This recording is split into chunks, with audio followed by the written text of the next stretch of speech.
dimana kita itu akan membahas tentang organisasi eksternal sebagai tolak ukur pengembangan diri. Yang dimana untuk episode pertama itu kan kita diisi oleh Kak Arif, dan yang episode kedua ini tidak kalah menarik juga kawan-kawan. Di sini saya menghadirkan narasumber yaitu Kakak Muhammad Nofriansah. Oke Kak, bagaimana keadaannya, sehat? Alhamdulillah sehat Kak.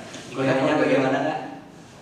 Baik, alhamdulillah lancar. Kalau Kak ini gimana? Alhamdulillah bagus, baik juga. Kalau boleh tahu untuk organisasi eksternal yang Kakak jalani saat ini apa aja sih? Kebetulan untuk organisasi eksternal yang saya jalani sekarang itu kebetulan cuma satu sih Kak. Itu IKMA-Dipari atau Ikatan Mahasiswa Diploma Farmasi Indonesia. Oke. Kalau boleh tahu nih untuk jabatan Kakak di situ tuh sebagai apa sih? Kalau untuk jabatan itu kebetulan alhamdulillah diamanahi untuk menjadi ketua umum di IKMA-Dipari periode 2022 dan 2023. Oh gitu. Mau tanya sedikit lagi nih Kak. Ya. Kalau boleh tahu mulai menjabatnya itu dari semester berapa gitu? Sebelumnya untuk IKMA-Dipari itu biasanya untuk ketuanya itu kan Kak Gani itu biasanya dari semester 4, tapi kebetulan untuk saya ketika menjadi ketua IKMA-Dipari itu dimulai dari semester 2. Oke gitu. Seperti yang kita tahu kawan-kawan, di semester 2 itu kan semester masa-masanya mahasiswa baru tuh. Apalagi kita di jurusan yang dibilang sangat sulit sekali untuk orang-orang nilai seperti itu, di jurusan Prodi D3 Farmasi Kak. Oke nih Kak, mungkin kita langsung ke pertanyaan yang lebih intinya saja. Untuk yang pertama itu, karena kan Kakak ini baru di semester 2 menjabat menjadi ketua umum IKMA-Dipari Pusat tuh. Bagaimana sih Kak cara Kakak manajemen waktu Kakak untuk bisa berbarengan antara organisasi dan waktu kuliah Kakak? Oke, baik. Baik Kak Gani, untuk berarti terkait manajemen waktu ya Pak. Kebetulan kan untuk sekarang saya itu di semester 3, artinya sudah setengah tahun untuk menjadi ketua IKMA-Dipari. Terus untuk terkait manajemen waktu itu sebenarnya kalau saya itu sebelumnya pernah baca-baca buku Kak untuk perihal manajemen waktu, di mana untuk manajemen waktu itu yang penting kita udah tahu nih kira-kira untuk melaksanakan suatu kegiatan itu atau kita itu mau ngapain aja di hari itu biasanya dilihat ada 4 perkara kayak gitu sih kalau dari saya gitu Kak ini. Misalnya yang pertama adalah halnya itu penting dan urgent kayak gitu. Yang kedua halnya itu penting sama nggak urgent. Yang ketiga halnya itu sebenarnya nggak penting cuman urgent. Terus ada hal yang terakhir itu halnya itu nggak penting dan nggak urgent gitu. Jadi dari keempat aspek itu kan pasti ada lah kegiatan kita seperti itu di sehari-hari. Nah, dimana agar supaya manajemen waktunya baik itu semua apa yang ingin kita lakuin itu dimasukin kira-kira masuk ke kategori mana gitu sih Kak? Ya. Dari keempat aspek tersebut, Kakak pernah merasakan di aspek mana sih dari 4 tersebut yang pernah dijalani selama berorganisasi? Kan ada 4 tuh. Di kategori mana yang lebih sering lah ibaratnya Kakak jalani selama berorganisasi dan selama perkuliahan? Baik, dari keempat aspek itu ya Kak Gani. Untuk terkait organisasi itu biasanya saya masukinnya di 2 aspek teratas, itu hal penting yang mendesak dan hal penting itu tidak mendesak. Karena apa? Ya karena organisasi itu kan perihal tanggung jawab ya. Jadi agak aneh sih kalau misalnya saya taruh di kategori hal tidak penting atau kayak gitu sih Kak. Oke, kebanyakan yang di 2 teratas tadi. Ya. Mungkin nih kita lanjut aja ke pertanyaan selanjutnya. Karena Kakak kan baru semester 2 tuh pada saat itu mengikuti organisasi eksternal yaitu IKMA-Dipari.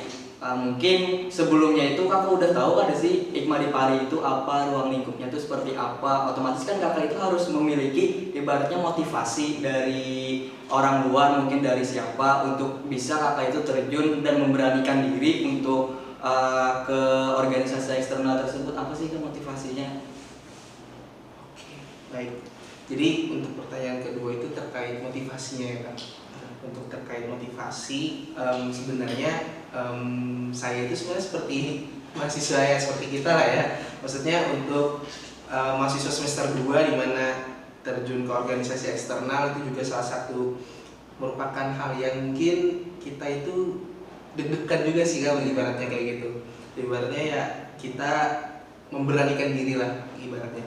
Jadi kalau misalnya ditanya perihal motivasi, itu sebenarnya pada saat itu motivasi terbesarnya adalah dorongan diri gitu Pak. Dorongan diri di mana kita lihat ada potensi nggak sih ketika kita masuk ke sana, dan ketika saya memutuskan untuk memilih Madifari, saya merasa ada potensi di mana kita nih selaku mahasiswa D3 Farmasi bisa melihat berbagai perspektif nih, karena ibaratnya kita D3 Farmasi mungkin di Banjarmasin ya Kak, di Universitas Muhammadiyah Banjarmasin itu bagaimana sih D3 Farmasi di sini, dan ketika kita join Madifari atau tahu nih karena Madifari kan ada di mana aja gitu di Indonesia. Nah, jadi kita punya gambaran gitu, maksudnya D3 Farmasi kalau misalnya di Pulau Jawa kayak gimana, atau di Pulau Sumatera bagaimana. Jadi kita bisa sharing nih kira-kira, oh mereka ngadepin perkuliahan kayak gini loh, atau perkuliahan mereka ada ini loh, ada itu loh. Jadi kita punya berbagai macam perspektif gitu sih Kak, paling untuk kenapa motivasi saya memilih untuk join organisasi eksternal, yaitu sih punya networking ya, kayak gitu sih.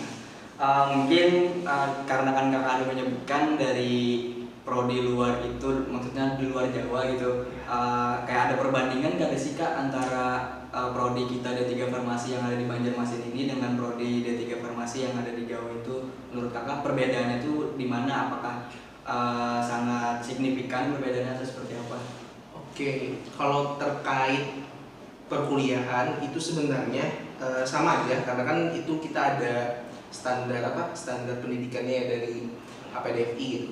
Nah, namun untuk mungkin terkait organisasinya nih sih Kak, paling yang banyak perbedaan kayak gitu. Dimana mungkin di Universitas Muhammadiyah Banjarmasin kan kita ada garis-garis koordinasi dimana dari DPM sampai ke Hima kan kayak gitu. Terus ada beberapa kampus yang mungkin cuma ada BEM-nya aja Kak. Jadi kayak gitu. Jadi misalnya di beberapa kampus yang cuma ada BEM-nya aja, jadi nggak ada Hima. Sedangkan misalnya contoh di kampus kita kan ada Himanya kayak gitu. Terus, nah itu sih. Jadi kita punya berbagai perspektif. Ternyata kalau misalnya ada suatu kampus yang organisasinya cuma BEM atau terdapat DPM, BEM sama Hima, itu jalur koordinasi ke fakultas atau ke kampus itu berbeda-beda kayak gitu sih paling. Kayak gitu sih. Oh, berarti untuk jalur organisasinya itu kurang lebih dengan jalur koordinasinya aja yang berbeda, karena yang menaungi salah satu organisasi itu berbeda-beda. Contohnya misalnya ada BEM-nya aja, atau cuma ada yang nggak ada himanya seperti itu, ya enggak? Ya. Oke, baik. Di setiap organisasi besar itu pasti ada yang namanya struggle yang kakak alami nih selama menjalani kurang lebih berapa tadi? Sudah setengah periode ya, setengah periode menjalani organisasi eksternal di Madifari. Kira-kira nih dari kakak sendiri itu kendala yang paling terbesar banget di mana itu pada waktu kapan, dan bisa diceritakan nih mungkin secara singkatnya saja Kak, kendala terbesar selama kakak menjalani organisasi eksternal tersebut yaitu Madifari. Oke, baik. Jadi ini terkait kendala ya Kak ya, untuk organisasi eksternal gitu. Oke, seperti yang kita tahu, kalau misalnya organisasi internal itu kan kita kalau misalnya terkait koordinasi atau terkait perhubungan itu kan lebih gampang ya Kak, karena kan kalau misalnya sifatnya internal itu kan biasanya lebih gampang untuk ketemu.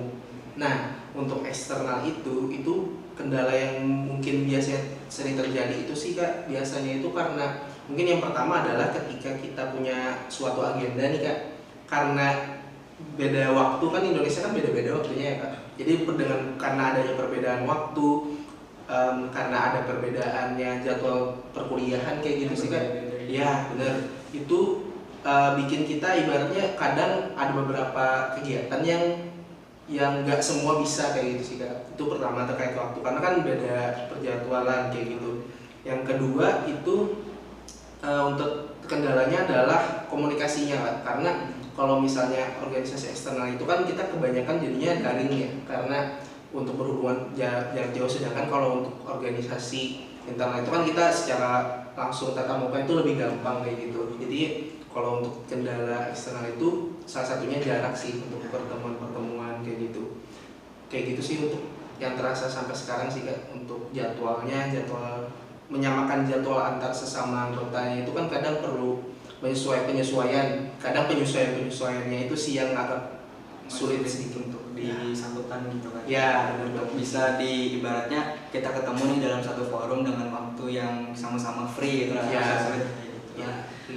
Mungkin kendalanya tadi yang ulun tangkap tuh ada dua, yaitu mengenai waktu dan mengenai komunikasi yang karena jaraknya jauh tadi ya.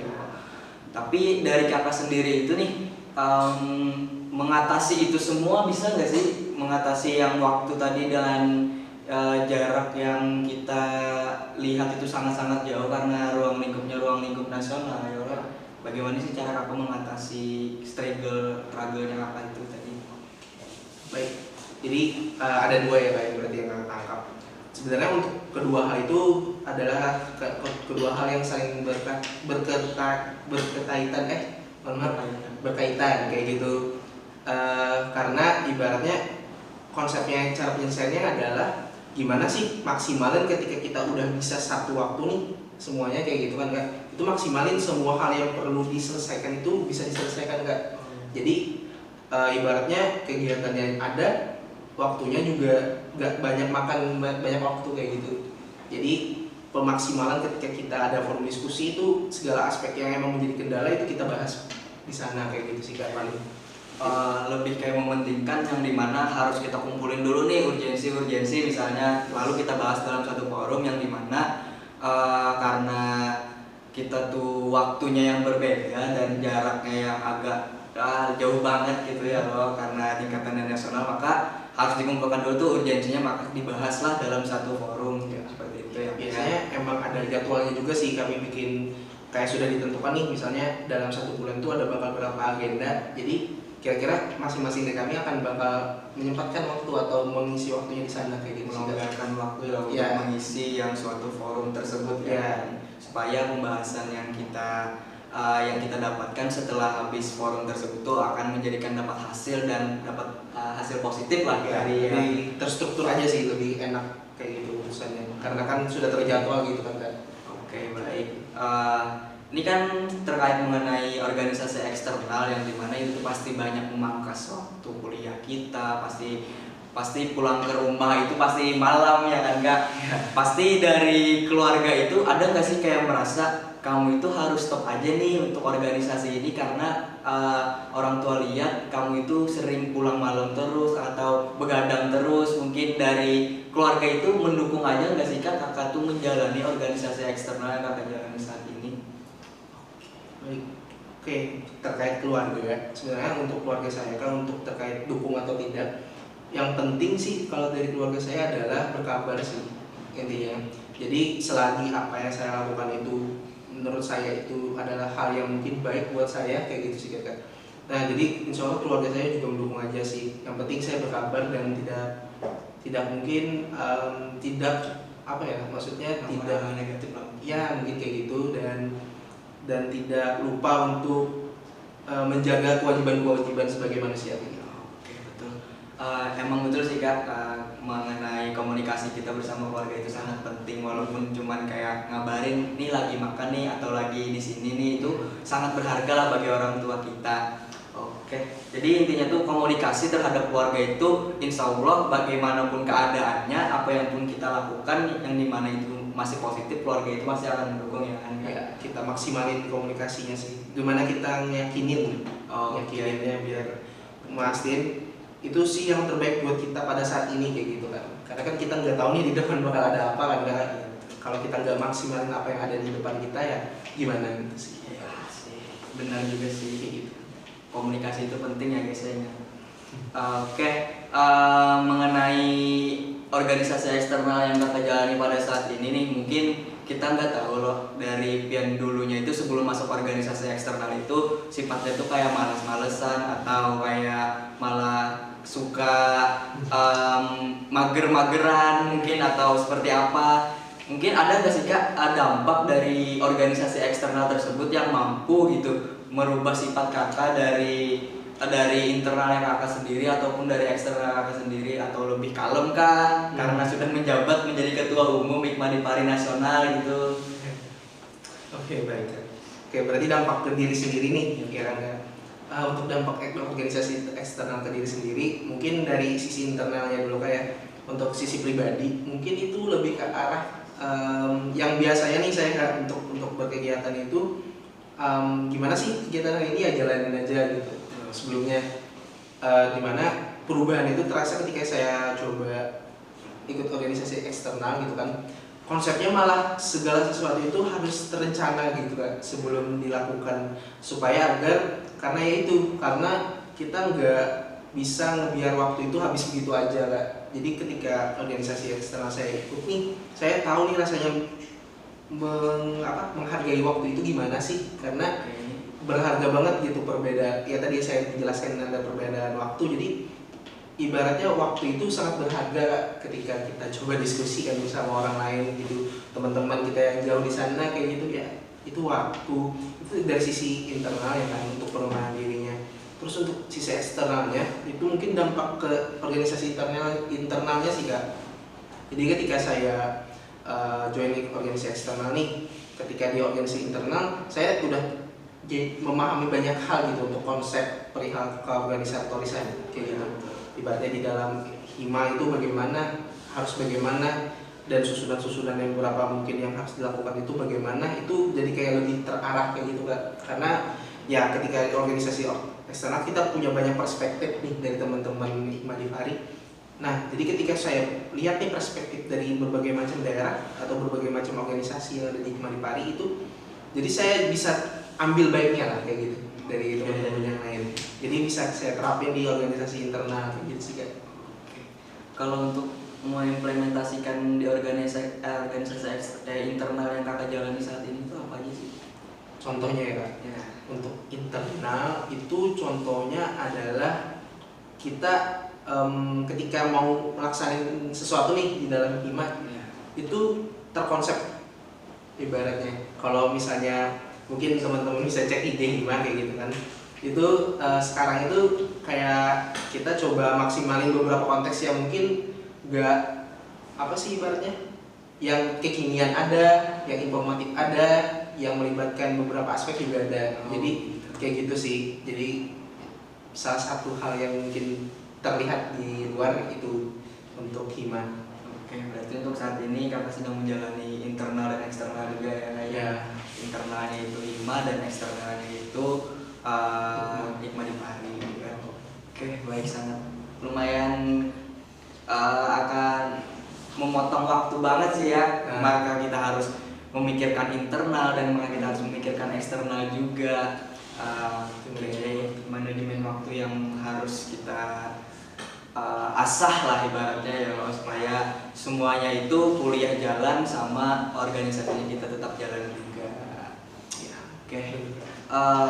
Selanjutnya nih Kak, kira-kira nih selama kakak menjalani organisasi eksternal dan sudah setengah periode ini, kira-kira benefit apa sih yang kakak dapatkan setelah mau join di Hikmah di Pari itu?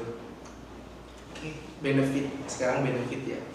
Mungkin kalau misalnya benefit pribadi nanti aja deh saya ceritain. Cuman kalau misalnya benefit yang berdampak untuk organisasi internal atau ke organisasi yang ada di sekitar saya adalah itu lebih ke arah pertama adalah relasi sih Kak. Jadi ketika saya join organisasi eksternal itu, saya jadi punya beberapa kenalan nih ibaratnya yang ada di luar sana.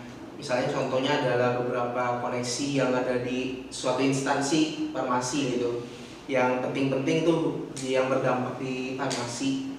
Nah, jadi ketika saya udah ada kenalan nih, ternyata di internalnya nih ada kebutuhan yang terkait ibaratnya kita butuh sesuatu yang ternyata instansi yang farmasi ini itu bisa menyediakan hal tersebut. Jadi karena kita punya kenalan nih kan, ya networking tadi, jadi kita hubungin bisa, jadi adalah kerjasama jadinya.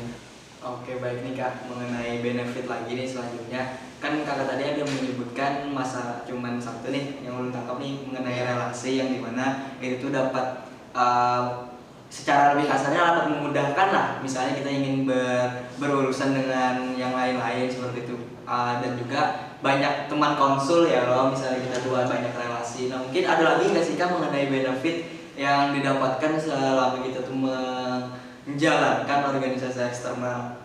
Oke, benefit. Oke, terkait benefit lagi itu sebenarnya Kak, untuk benefit itu kebanyakan adalah ranahnya keberdampakan. Jadi salah satu contohnya adalah beberapa waktu yang lalu itu kita ada dapat kesempatan gitu buat bisa denger dari instansi farmasi juga kayak gitu. Salah satu beberapa aplikasi farmasi gitu yang membantu mahasiswa farmasi. Salah satunya ada 3 farmasi kayak gitu. Dimana karena sebelumnya udah ada kerjasama nih sama ketika saya di organisasi eksternal. Oh ternyata beliau juga menawarkan gitu untuk kita bisa kerjasama di sisi internal. Jadi kemarin itu kita dapat salah satu akses gitu untuk bisa sharing perihal farmasi gitu bersama beliau kayak gitu. Kayak gitu sih kalau untuk terkait benefit Yang lainnya nih, tadi kalau nggak salah dengar kan cuma ada juga menyebutkan bahwasanya benefit untuk diri sendiri kalau tidak salah tadi. Iya. Ya, nah mungkin untuk diri sendiri itu apa sih kan? Setelah itu kan menurut Ulun lebih ke organisasi banget gitu Iya. kan. Kalau untuk diri sendiri bagaimana? Oke. Baik, untuk benefit diri sendiri ya Kak. Yang pertama sih menurut saya adalah kesempatan Kak.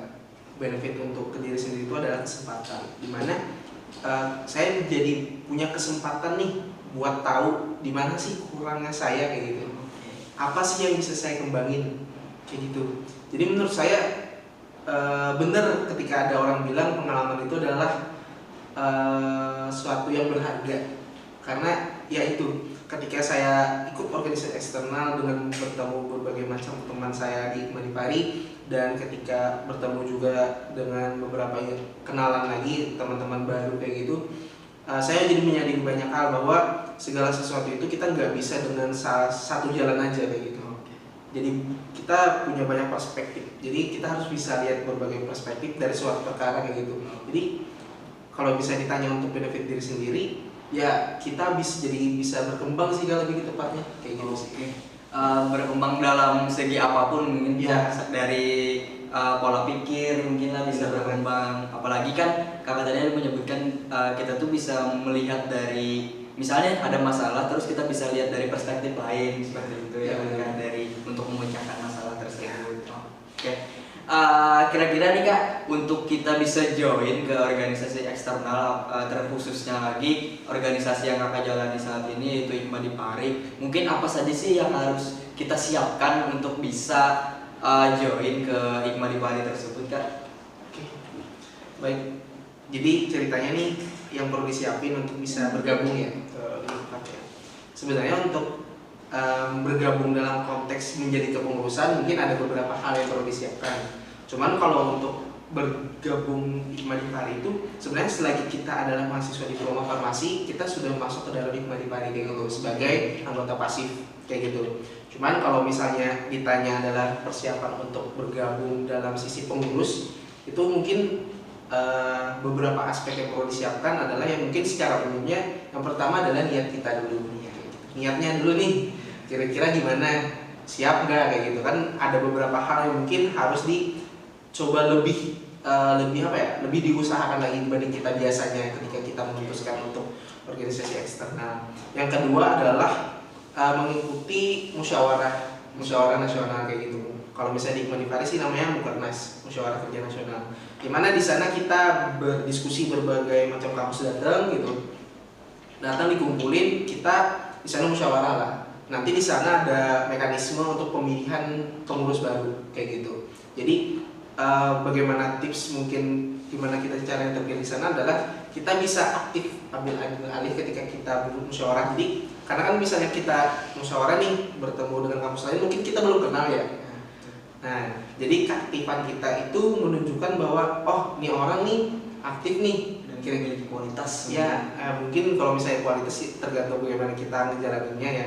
Cuman lebih ke arah orang ini aktif nih, jadi ibaratnya mungkin kita jadi tahu nih oh kira dia punya pemikiran bagaimana, kan kita bisa nilai dari keaktifannya kayak gitu, salah satu halnya. Jadi itu sih paling first stepnya lah untuk bisa join gitu.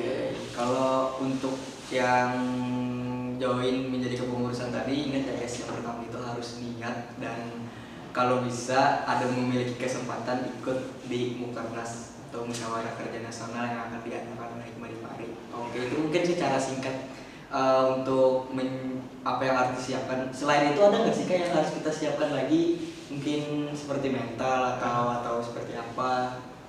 Ya, baik. Nah, ya tadi itu. Satu hal lagi adalah kesiapan untuk berpikir. Berpikir dalam konteks kesiapan untuk berpikir berdampak untuk banyak orang kayak gitu sih Kak. Berdampak nasional lah.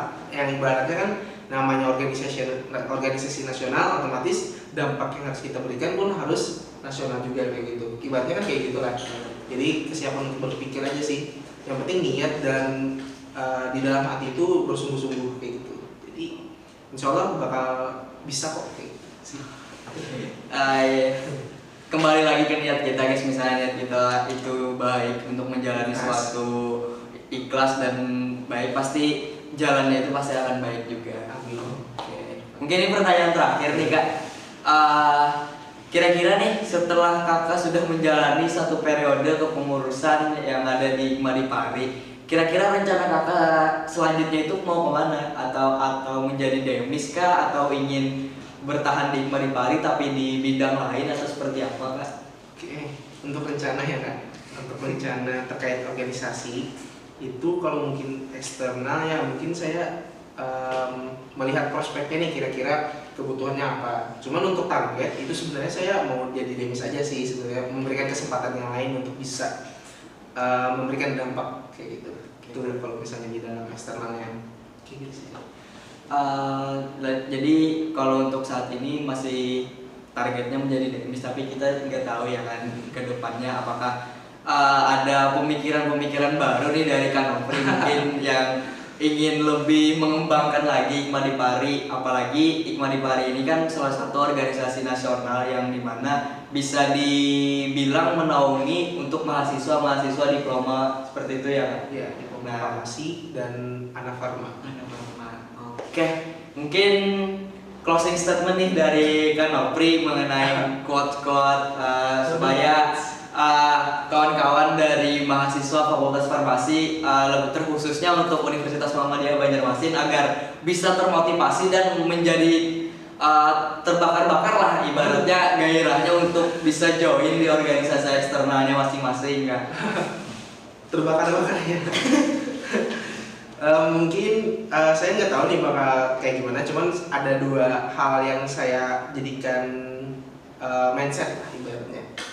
Ada dua. Jadi yang pertama itu mungkin adalah kalau saya nggak lupa ya, maksudnya siapa yang nyampaikan, saya sudah pernah dengar. Itu yang pertama adalah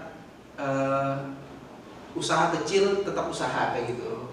Jadi kadang kita itu berpikir kan kita kalau ketika kita melakukan sesuatu yang kecil itu seolah kayak nggak ada dampak. Sebenarnya small progress is a progress kan kayak gitu konsepnya. Nah dan yang kedua adalah saya juga lupa siapa beliau yang menyampaikan, cuman kata-katanya menempel gitu untuk saya. Itu seingat saya adalah if you bentar saya agak lupa ya. Lupa sih. Oke, mungkin kata-kata dari Kak Nofri itu ialah tindakannya kecil tapi hasilnya itu kecil. Jangan berpikir bahwasanya itu tuh kecil dan tidak berdampak, tapi ingatlah semua proses yang kita lakukan itu pasti ada hasilnya maupun negatif maupun positif. Oh, udah ingat ya? Oke, boleh lanjut. Kata-katanya adalah to get something you never had, you must do something you never did. Untuk mendapatkan sesuatu yang mungkin kita belum punya, itu kita harus melakukan sesuatu usaha yang belum pernah kita lakukan sama sekali kayak gitu. Ini menurut saya itu keren sih. Ibaratnya kita tuh melakukan kegiatan yang dimana kita tuh tidak pernah terjun dalam suatu kegiatan tersebut, tetapi kita dengan niat yang baik dan yang ibaratnya mental lah yang cukup strong untuk terjun ke situ, maka kita akan mendapatkan hal yang baik juga seperti itu ya kan ya. Secara singkatnya mungkin seperti itu. Oke, baik guys, mungkin sampai sini saja sharing-sharing kita bersama Kak Muhammad Nofriansyah selaku Ketua Umum Hikmah di Pari Nasional. Salah hilapnya mohon maaf. Bila bisa bila hak, wassalamualaikum warahmatullahi wabarakatuh.